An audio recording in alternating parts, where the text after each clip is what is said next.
Hey there, and welcome back to the Monday Morning Megaphone. You guys are getting a 2-for-1 today. You're getting a 2-for-1 today, and we are part of the reason we're doing it.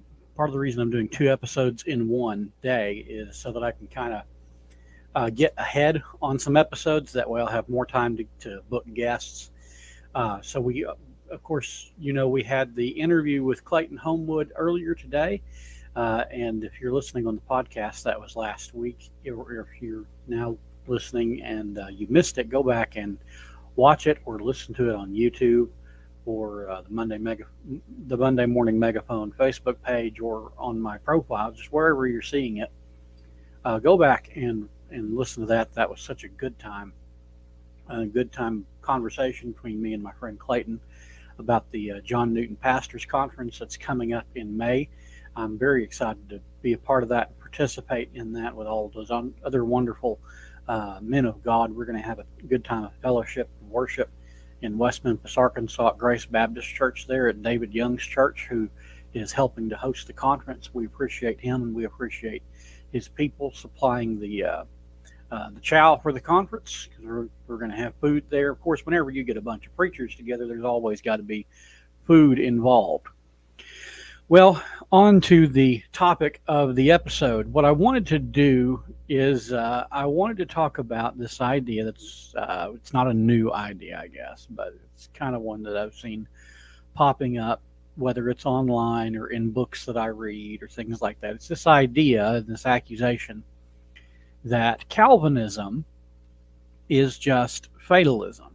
I wanted to address that and kind of put my 2 cents in for what it's worth, and present some resources and some arguments against the notion that Calvinism is just mere fatalism. And then, of course, since we're doing this as a live stream, if you have a comment or ask a question, I might get around to answering it. You can just leave it there, and it might show up here on the screen, and I'll talk about it.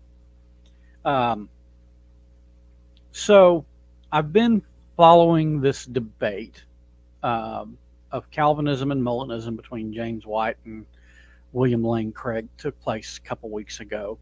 I'm only about 20 minutes into the debate, but I saw some of the comments, and I posted some things. I posted my 2 cents about the debate, and I got some feedback from Nick Ham, who is a preacher out in Oregon, who said that he basically accused Calvinism of being mere fatalism.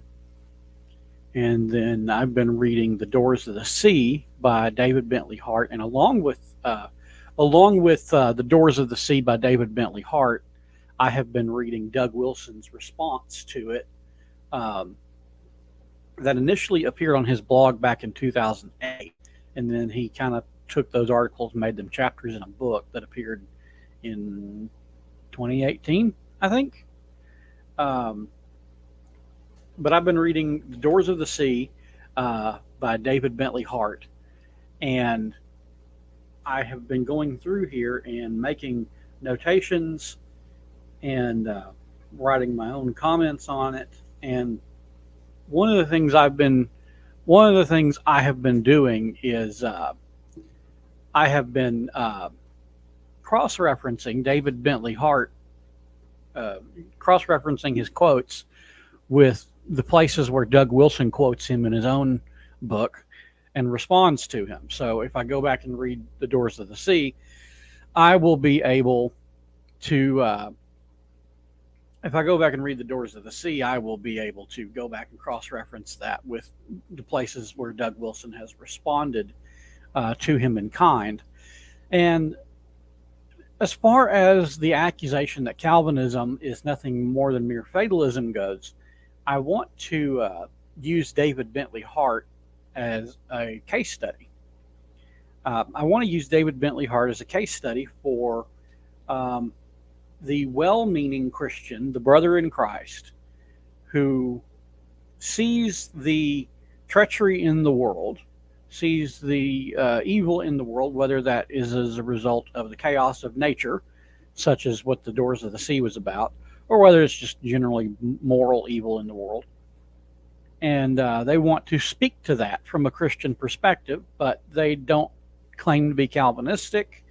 They're probably averse to Calvinism. Um, they're probably adversarial towards Calvinism, maybe, but they also wouldn't identify in the Arminian camp either. They're not one of the two extremes. And by the way, for my Calvinist friends who are tuning in, um, if you are one of those cage stagers who believe that you've either got to be Calvinist or Arminian, and there's no in between, and there's no middle ground to be found, I would encourage you to get out of that phase, because you're not doing anybody any favors, and it's really intellectually dishonest and theologically dishonest and philosophically dishonest, because there's a lot more viewpoints than simply Calvinism and Arminianism.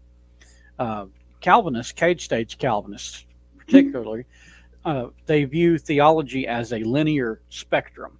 And over here on this side, you've got Arminianism, and all of the things that go with that. And then far on the other side, you've got Calvinism and the 5 points and the Synod of Dort and all the things that go with that. And they view people as sitting on one place on the spectrum. And it doesn't matter if the person in question comes from a Lutheran or Orthodox or Roman Catholic background. The cage stage Calvinist will always see them as sitting on that spectrum.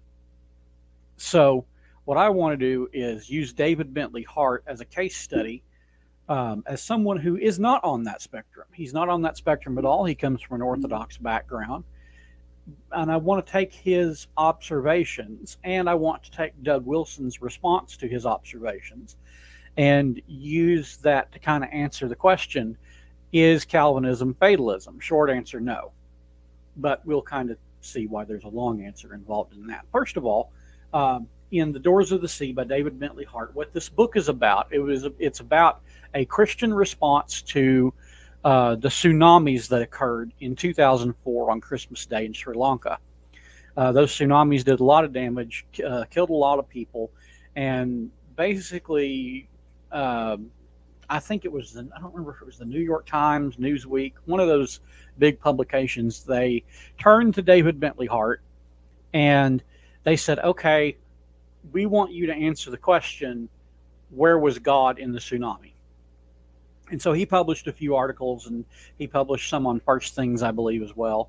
And he took all those articles and made them into sections into this book, The Doors of the Sea, which is broken up into two overarching chapters. The first chapter is entitled Universal Harmony, and the second chapter is entitled Divine Victory. And both of those chapters are broken up into different sections. And those various sections, I believe, are the various articles that David Bentley Hart wrote to answer the question, where was God in the tsunami? Excuse me, let me pick up my notes. It just fell from my desk.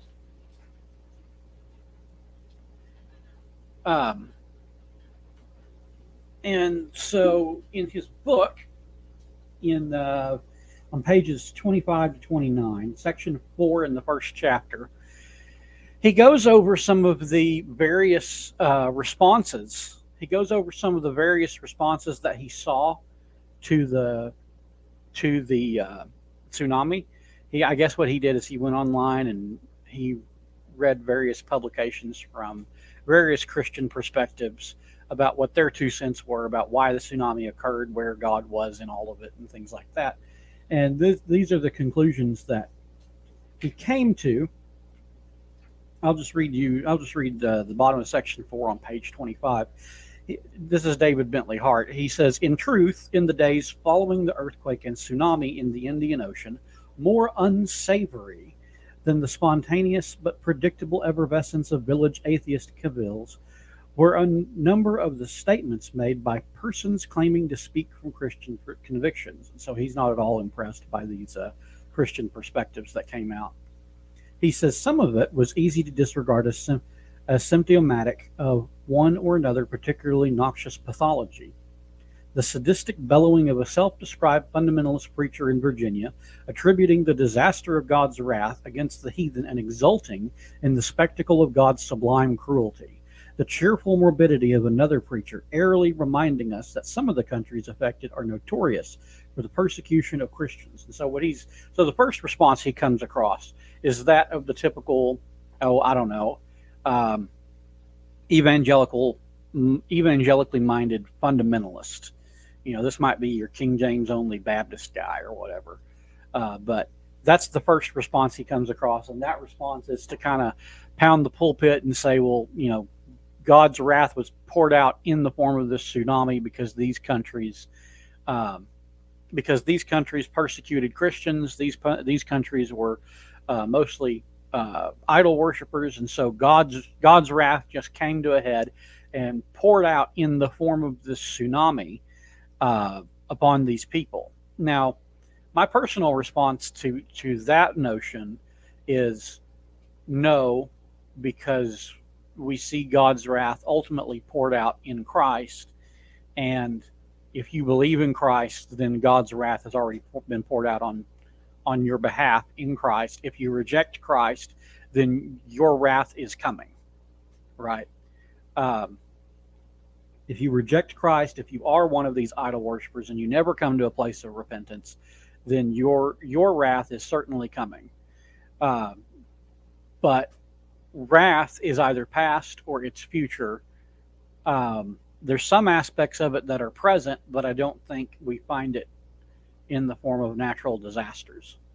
And of course, I could get into the statement from the Cumberland Presbyterian Confession of Faith on wrath and judgment, but I won't do that right now. So the first response that David Bentley Hart comes up against is the fundamentalist, and he describes the typical fundamentalist preacher as someone who is sadistic and cheerfully and morbidly cheerful about the idea of God's wrath being poured out on these people. And of course, I don't think that's an exaggeration. I think that's a genuine. I think that's a genuine perspective that some people have. Some conservative evangelical Christians have about a disaster such as the tsunami.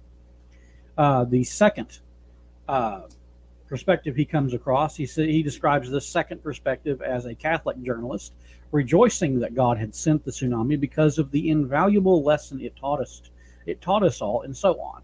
And he doesn't elaborate that. One of the things that really bothers me is when David Bentley Hart is describing all these perspectives, he doesn't provide any sources or footnotes. He doesn't provide any place where we can go back and check these sources. It's just that these are the kinds of things he saw, and so he's recounting that. And so I don't want to discredit his experience, but at the same time, I would like to see these. I would like to see the source material for myself. And so that's Catholic number one. Essentially the top five responses come from two Catholics, two Calvinists, and fundamentalists. And no, that's not a walk into a bar joke. So that was so that's the fundamentalists, and then that was Catholic number one. The next perspective, the third perspective, is the first Calvinist that David Bentley Hart comes across. He says, a Calvinist pastor positively intoxicated by the grandeur of divine sovereignty. Now keep that phrase in mind, because that's a phrase that Wilson is going to respond to.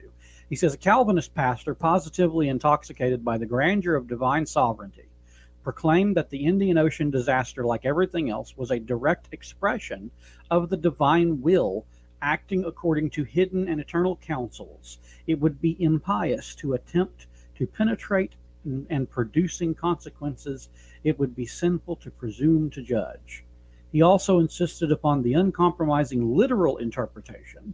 By the way, I don't know how you could interpret these passages metaphorically, but he says he also insisted upon the uncompromisingly literal interpretations of verses like Isaiah 45:7, I make weal and create woe, or even create evil in some translations, and fearlessly equivocal interpretations of verses like Ezekiel 18:32, where it says, it is not my pleasure that anyone should die, says the Lord God, or Ezekiel 33:11, it is not my pleasure that the wicked man should die. And then he moves on to the second Calvinistic response, Another Calvinist, this time a junior professor at a small college somewhere in the South. So I guess he's blaming this on the guy being from the South. Maybe he's not. I don't know. Maybe I'm just reading that into it. But he says this. He says this Calvinist is a junior professor at a small college somewhere in the South. This guy archly explained that in the Augustinian Thomistic Calvinist tradition. So that's the kind of tradition this professor comes from. And then David Bentley Hart goes on to smugly call that a chimera. He says, in the Augustinian Thomistic Calvinistic tradition, for the sake of argument, let us grant this chimera a moment's life. Ugh. And in Reformed thought in particular, this Calvinistic pastor says that God may have no need of suffering and death for himself, but suffering and death nevertheless possesses an epistemic significance for us, insofar as they reveal divine attributes that might not otherwise be displayed. One dreads to imagine what those might be. And of course, Wilson will respond to that comment also. But as soon as you read that, you think, well, that's pretty much what Romans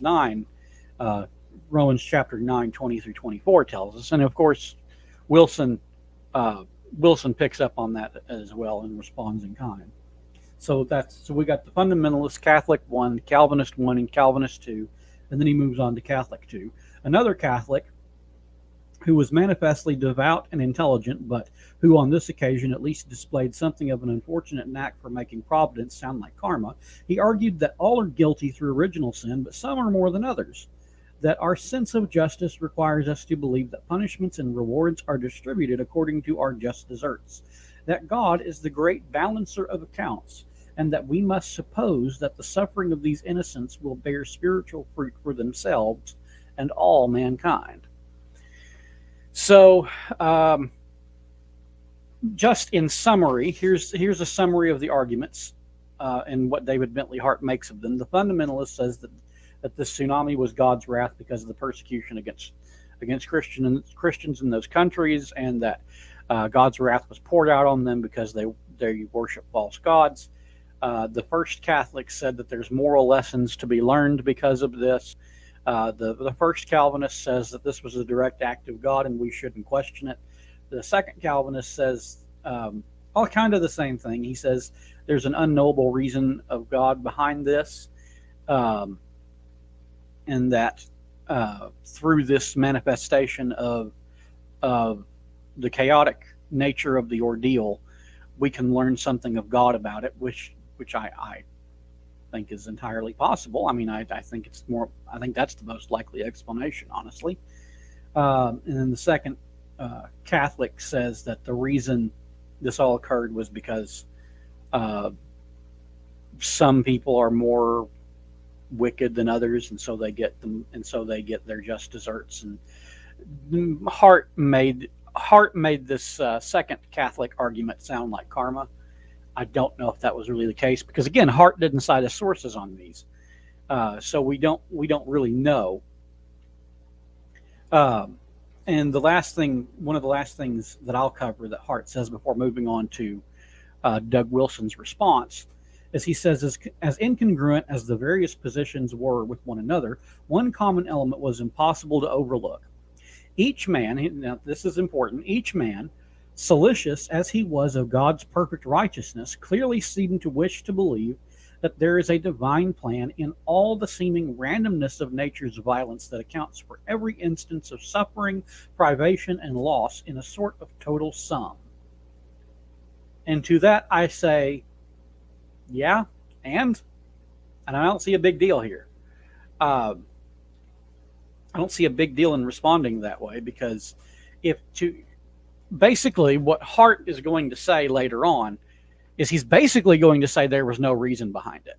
I mean, those are your only two choices. If you look at the way the world works, your only two options are to say God had a plan for this, or to say that God doesn't have a plan for it. There's no need for it. And there's no reason for it. Well, that makes it sound like God is hands off. that makes it sound like God is the watchmaker who put the thing in motion and then walked away. That makes it sound like deism. And I am terribly ashamed. I'm ashamed of the pastors who will look at suffering in the world. I'm ashamed of the pastors and theologians who will look at suffering in the world, whether it's on an individual scale, national scale, regardless of what kind of suffering it is. I'm ashamed of those people who will look at all of that and say, well, it just doesn't mean anything. All because they don't want to sound pious. They're afraid of sounding pious. They're afraid of sounding condescending. I mean, really what it is they're afraid of sounding like an actual Christian. Basically, what they believe in, or what they claim to believe in, is a God who has no reason for why there's evil and suffering in the world. What they're claiming is that they believe in a God who doesn't have an answer for anything. And so they just say, well, there's no reason for it. It's just random. Life happens. No, I don't buy that. So what I'm going to do is I'm going to look specifically at the response to this. I'm going to share my screen here. And what I want to do is, again, I'm going to look at the PDF of Doug Wilson's book that is a response to David Bentley Hart's The Doors of the Sea. And I'm going to show his response to this. And through this and through an article by James Anderson, I want us to see that Calvinism is not mere fatalism. This is I understand this is kind of a long explanation. If you wanted a short explanation, here's the short explanation. No. That's it. I mean, if you think that Calvinism is mere fatalism, then you either don't understand Calvinism or you don't understand what fatalism is. And I'll get into why that's the case in a little bit. But here, let's see Doug Wilson's response to David Bentley Hart. This is the chapter entitled Narratival Calvinism and Storyless Readers. Now, again, this is based on a series of articles that Wilson published on his website back in 2008. So whenever I go put this up on the podcast or whatever, I will provide a link to this chapter that he originally wrote on his blog so you can see it. Now, of course, if you're watching the video of this, you'll have access to, you can watch it as I'm going through it now. But if you want to go back and read it later, I'll have the link to that. And so the title of this chapter is Narratival Calvinism and Storyless Readers. I'm just going to read the highlighted part. Actually, I'll just go ahead and kind of run through this. He says, in his fourth section, Hart begins to interact with certain expressions of Calvinism. The Calvinists Hart was responding to are represented but not named. Again, he doesn't cite anything. And since there are no footnotes to follow, I am puzzled over how to respond to this. Unvarnished Calvinism, here's one of the quotes I wanted to really get into. Unvarnished Calvinism is hard for some people to take. And because they have trouble taking it, it is exceedingly easy to slip off the point and represent the Calvinist as saying that he is not saying at all. Represent the Calvinist as saying things that he is not saying at all. For example, I don't know if the first Calvinist Hart dealt with was really intoxicated with the Jim Beam of divine sovereignty, or if that's just how it struck Hart. As I have been posting my way through this book, the comment section has been pretty revealing in this regard. For example, I might read a comment from some sturdy Calvinist friend in the comments section and then astonished watch as it strikes someone more of Hart's persuasion as blasphemy or demonism. So I don't know if Hart is dealing with silly Calvinists or if he's responding poorly to some standard issue Calvinists. And of course, this is where he quotes the thing that I read from David Bentley Hart's book a while ago. Hart says this as though it were a bad thing to do, which was kind of my response. And then here's where Doug Wilson responds to this is where Doug Wilson responds to that section in pages 27 and 28 with basically Romans 9:20 through 24, um, where David Bentley Hart uh, says that another Calvinist explained that God may have no need of suffering and death for himself, but suffering and death nevertheless possesses an epistemic significance for us insofar as they reveal divine attributes that might not otherwise be displayed. And of course, we see that. We see that in Romans 9:20 through 24. Nay, but, O man, who art thou that repliest against God? Shall the thing formed say to him that formed it, Why hast thou made me thus? Hath not the potter power over the clay of the same lump to make one vessel unto honor and another unto dishonor? And here's the sticking part right here.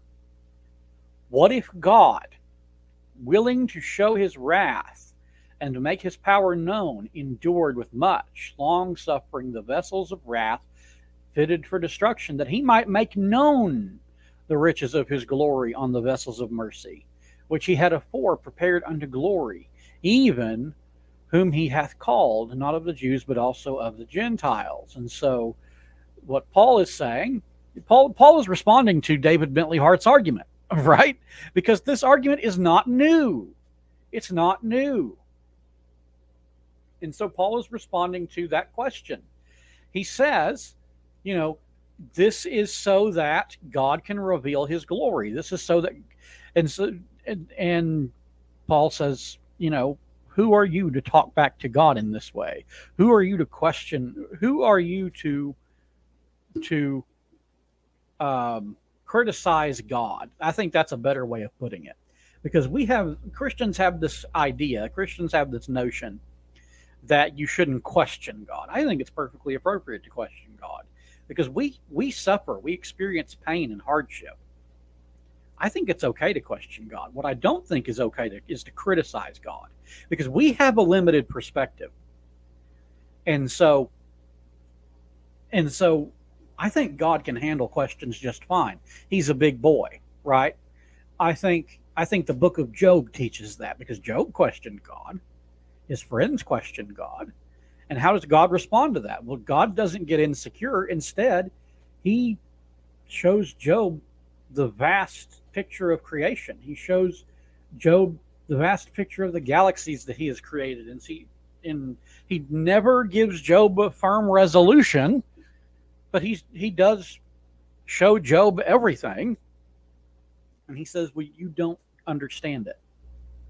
Of course, God doesn't come right out and say you don't understand it. But after Job sees all of this, after Job sees all of that, he comes to the conclusion that he just simply doesn't understand the world, the way it works. He doesn't understand why, and he has to be satisfied with that. Here's the deal. Whenever you encounter suffering of this nature, you just have to understand that you're not going to have all the answers, but God does. And you have to trust that God is quite more competent than you are. And so Wilson says in response, after sharing Romans 9, he says, in short, in a world without sin and therefore without death, God would be unable to show and make known certain attributes of his, which Paul identifies as wrath and the riches of his glory.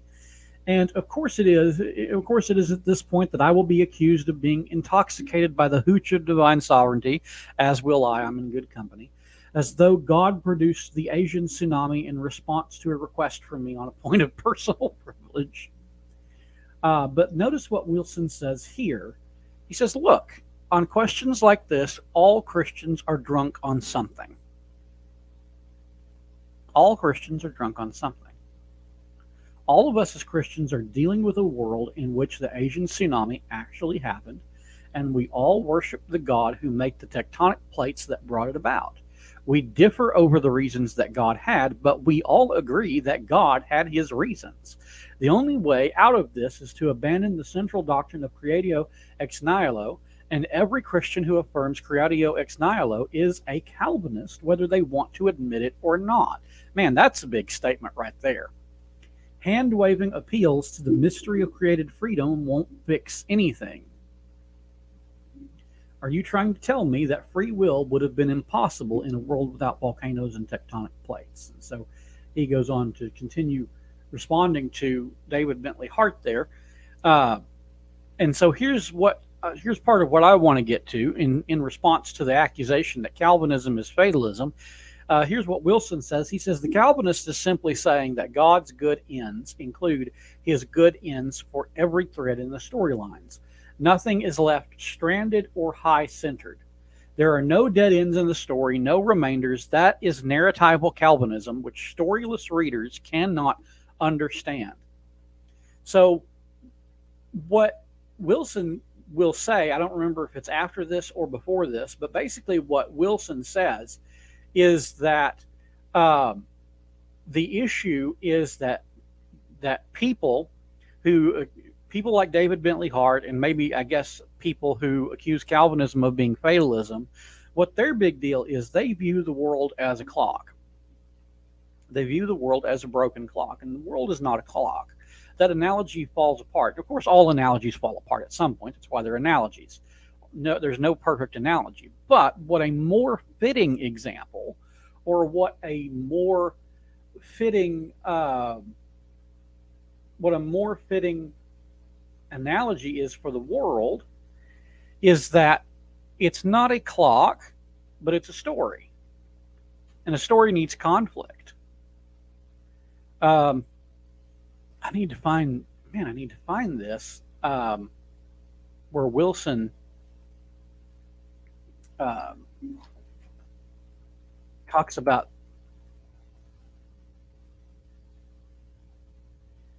I need to find this where Wilson talks about the world as story, because that's really helpful. Let's see. Yeah, there it is. I just passed it. He says, the world is not a clock, the world is a story. Is the Lord of the Rings broken because it has Nazgul in it? Is Pride and Prejudice broken because Wickham is a chump? Is Beowulf twisted because Grendel was twisted? If the world is thought of as a deistic clock, then I'm with Hart. I would rather believe there are absurd remainders and irredeemable evils than to believe that the clock is running smoothly when it clearly isn't. Clocks are supposed to tell time, and no friend of truth will pretend the clock is telling time when it's not. But storytellers are supposed to tell stories, which is quite a different kind of telling. God is a master storyteller, and he does not put absurd remainders, pointless dead ends, and irreparable absurdities into his story. He will bring all the threads together in the last chapter, no strays and no remainders, no oddities that the editor missed. All things work together for good in the story. Not all things are good right this minute as the second hand sweeps majestically over on. Wise storytelling is quite a different thing from having every cog doing the right thing at every moment, keeping perfect time. Hart is really the victim of ill-chosen metaphor. Gollum makes the story go, and Gollum will completely gum up the internal workings of a clock. And so, I mean, there's things that one could pick apart about that for sure. And if someone's got some opinions on that, I'd be more than happy to engage with you on that. And so, but I mean, I think Wilson's spot on here, though. The world, human history as we know it, is a story that God is telling, and we are characters in that story. I think the best way I can describe it is an analogy that Doug Wilson uses in another work of his, Easy Chairs, Hard Words, where, someone might ask, well, how much free will do we have? Well, how much free will does Romeo and Juliet have? The story of Romeo and Juliet, written by William Shakespeare. Well, how much free will do they have? Well, they have as much free will as Shakespeare gives them. And their wills seem pretty free in the story. And what we do is we look at that. Someone might hear that and accuse me as a Calvinist of, not believing in free will. And what they're doing when they make those accusations is they're confusing the physical and metaphysical aspects. They're confusing physical and metaphysical terms. There is free will. It's real. Free will is real. but divine sovereignty is also real, and free will fits into the cogwork of divine sovereignty. Um, and as soon as you say that, as soon as you say that free will is outside of the divine workings of sovereignty, of God's sovereignty, then what you're doing is you have an open theistic God, which is a false God. Um, I don't believe open theists understand the God of the Bible. I really don't. I think open theists have created a false God. I think they have created a false God to deal with the world and to try to make Christianity more appealing to secularists and pagans. So, yeah, that's where I stand on the issue. So I'm going to move on now to this article that appeared in the April 2020 edition of Tabletalk Magazine. This article was written by James N. Anderson. James N. Anderson, he works, his stuff appears in Ligonier a lot. He did a teaching series for Ligonier over Islam, over what Christians should know about Islam, things of that nature. James Anderson is also a philosophy professor for Reformed Theological Seminary. He's written the book "What's Your Worldview?" And from what I've seen of him, he's very astute, very practical, very knowledgeable. And so I want to look at this. This is a PDF of the article. I saved the PDF so that I could make annotations where I needed to. So here's the article. He starts out by using the illustration of Oedipus. It's often considered, he says that the legend of Oedipus is often considered the classic example of Greek fatalism. Troubled by doubts about his parentage, the protagonist consults an oracle who declares that he is destined to murder his father and marry his mother. Although Oedipus repudiates the awful prophecy, events cruelly conspire to bring about its fulfillment. All his efforts to evade his fate prove futile. The Reformed or Calvinistic doctrines of providence and predestination are often charged with being fatalistic. Yes, that accusation is very common. And what Anderson does is he goes through all these biblical examples of ways that we see human will and the divine will of God coming together in these various passages. Biblical examples of God directing human actions to his own ends include the story of Joseph from Genesis 45, 50, 20, the Assyrian conquest of the kingdom of Israel, Isaiah 10, 5 through 11, and the crucifixion of the Lord Jesus from Acts 4, 27 to 28. And so then, of course, he goes on to answer the question, how then does Calvinism differ from fatalism? Shouldn't a Calvinist admit that Judas was fated to betray Jesus, just as Oedipus was fated to kill his father? We should note first that fate was understood by the ancients to be an impersonal force or principle that applied equally to men and gods. Just as the Greeks failed to acknowledge a transcendent personal creator, so they lacked any notion of a sovereign God who directs all things to his holy ends.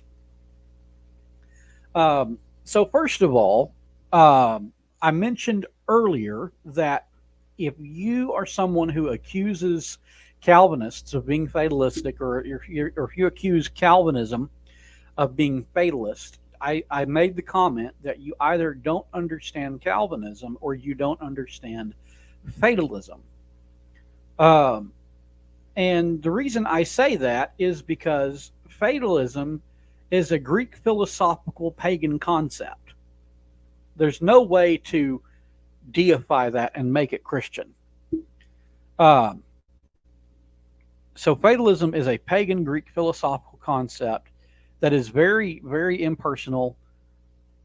It's whatever will be, and there's no way around it. And the fates are conspiring to do these things, right? The fates are at work, and the fates are just impersonal forces. The fates are just impersonal, unnamed forces who do whatever they or it wants, right?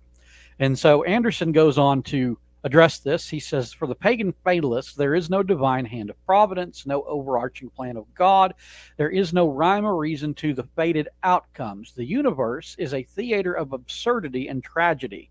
Contrast that with the biblical worldview, according to which God works all things according to the counsel of his will, and all things work together.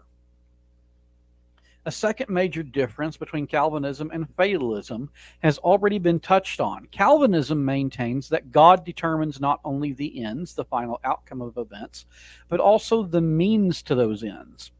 In other words, in God's providence, the means are coordinated with the ends such that the ends depend upon the means.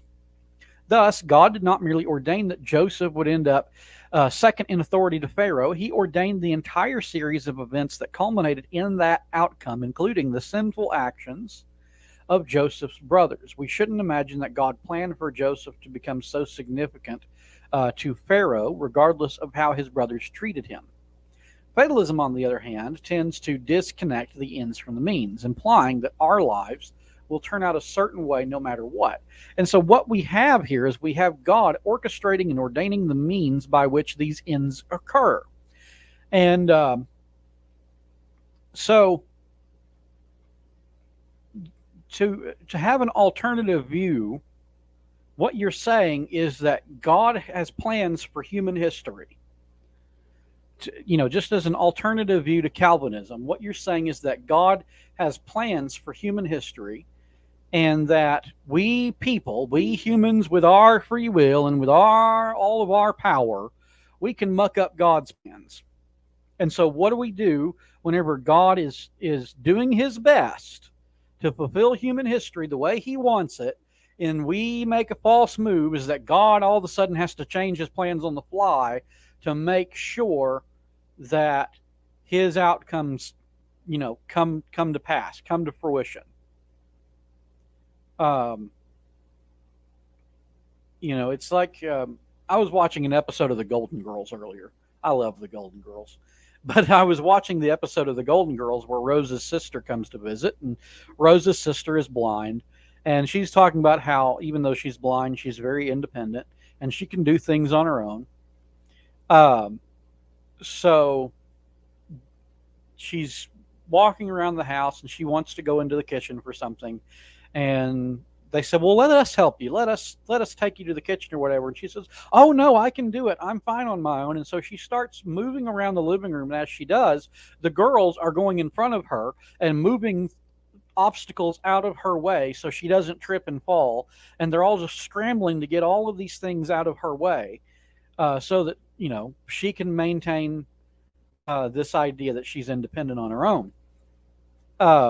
And that's kind of the view of God that I think a lot of non-Calvinists have. I'm not going to say all non-Calvinists, but I think that's the view of God that a lot of non-Calvinists have. They think that God has his plans in motion. His divine sovereignty is at work, and we just kind of we can ruin his plans. And what he has to do then is he's got to fix his plans on the fly so that things come out so that things come out to his desired end. And so what that does is that puts us really in the driver's seat, and it puts God in the passenger seat. I used to hate it whenever I would see those bumper stickers. I don't see them much anymore, but I used to hate it whenever I'd see those bumper stickers that say God is my co-pilot. Man, if God is God's not going to be your co-pilot. He's either going to be your pilot or you're just going to crash and burn. That's it. And so Anderson goes on to say in his article, fatalism, on the other hand, tends to disconnect the ends from the means, implying that our lives will turn out a certain way no matter what we do. The contemporary illustration is provided by a recent series of movies in which a group of people initially cheat death, but their escape always turns out to be short-lived. The Grim Reaper eventually catches up with them, despite their attempts to avoid his scythe. Fatalism suggests that our actions are truly futile. Now, here's the difference. Fatalism suggests our actions are truly futile. They make no practical difference to the outcome. Yet that idea is entirely foreign to the Reformed doctrine of providence. Come on, people, get your information right. Our future outcomes most surely depend on the choices we make in this life. Again, our free will is actual. Our free will is real. There's no contradiction in affirming both that future outcomes depend crucially on our choices and that God sovereignly orders all things including future outcomes and the choices that lead to them. Yes, God foreordains the actions of his creatures, but he also foreordains that their actions have significant consequences. A sporting illustration may help clarify the point. Imagine you're playing a round of golf with a friend, Jacob, who has a habit of conflating Calvinism and fatalism. At the fifth tee, you hit a sweet drive down the fairway. The ball lands squarely on the green and rolls triumphantly into the cup for a hole-in-one. Instead of congratulating you, Jacob has a mischievous grin on his face. He says, "You're a Calvinist, aren't you?" "Indeed," you reply, intrigued to hear where this is going. "So you believe that God has foreordained all things from eternity, including that hole-in-one. Well, if God foreordained it, it didn't really matter how you hit the ball. It was predestined to end up in the hole regardless." Jacob isn't nearly as clever as he thinks. By his confused reasoning, the ball would have landed in the hole even if you hadn't hit it at all. But clearly that's absurd. The hole-in-one depended on your striking the ball and striking it well. See, this is not fatalism. The consistent Calvinist will say that God foreordained not only the hole-in-one, but also so that it would happen as a result of your hitting the ball accurately. Your well-aimed drive really did matter. Your well-aimed drive really did matter. Free will is actual, and God's sovereignty is actual as well. God ordains the means as well as the ends. The distinction between Calvinism and fatalism has enormously significant implications for the Christian life. It means our prayers really make a difference, for God has ordained the future events will take place in answer to our prayers. It means evangelism is essential, for God has decreed that his elect will be saved by hearing and believing the gospel. Right? So we can't be hyper Calvinists about this, right? We cannot just sit on our bums and hope the work will do itself, right? Because, I was watching a video from, I can't remember the name of the channel. Ready for Harvest. I think that's Ready to Harvest. That's what it is. The Ready to Harvest channel on YouTube is a great resource if you're looking into different denominations and what they believe and why they believe it. He was doing one over the primitive Baptists. Primitive Baptists, although they wouldn't call themselves Calvinistic, they are so Calvinistic that they don't believe in evangelism. They are fatalists because what they believe is that, you don't have to do evangelism. The call to do evangelism and discipleship was specifically a call for the first apostles, and that because there are no more apostles, there's no need to do evangelism or discipleship. And so they don't believe in that. They just believe that, if God will predestine people to show up to church and be converted, I guess. And so that's a fatalist. That's not a Calvinist. A Calvinist believes that God ordains the ends as well as the means. Understanding that God ordains the ends, both the means and the ends, Calvinists can truly say that if we had not prayed, it would not have happened. If we had not shared the gospel, they would not have heard it. If we do not stand firm in the faith, we will not receive the crown of life. Yet at the same time, Calvinists will give ultimate credit for all of this to the sovereign grace of God. And that is the end of the article. The rest of this was just from the page that I downloaded from Ligonier. So yeah, that I think answers the question adequately in my mind, and I hope it answers the question in your mind. So thank you for joining me on this broadcast. This is vitally important. This is vitally important for understanding the sovereignty of God, and the difference between Calvinism and fatalism. So thank you for joining me on this edition of the Monday Morning Megaphone. Next week, Lord willing, we will have Josh Summer on the program, and be sure to tune in for that. That's going to be fun. That's going to be an interesting time. I have never spoken to Josh Summer before. I only discovered him because of the interaction that him and James White had, and I really thought it was arrogant the way James White treated him. I thought it was awful. So I'm going to have Josh Summer on the program. We're going to talk about divine simplicity, the Trinity, and why all of this matters to churchmen in the pews. Why all of that matters to how it works out in the life of the local church. So be sure to tune in for that next week. If you are following the live stream, that's going to be on December 23rd at 10 a.m. If you're just listening on the podcast, then that's going to be a week from today on Monday. So thank you for joining us again on the Monday Morning Megaphone, and I will catch you guys later.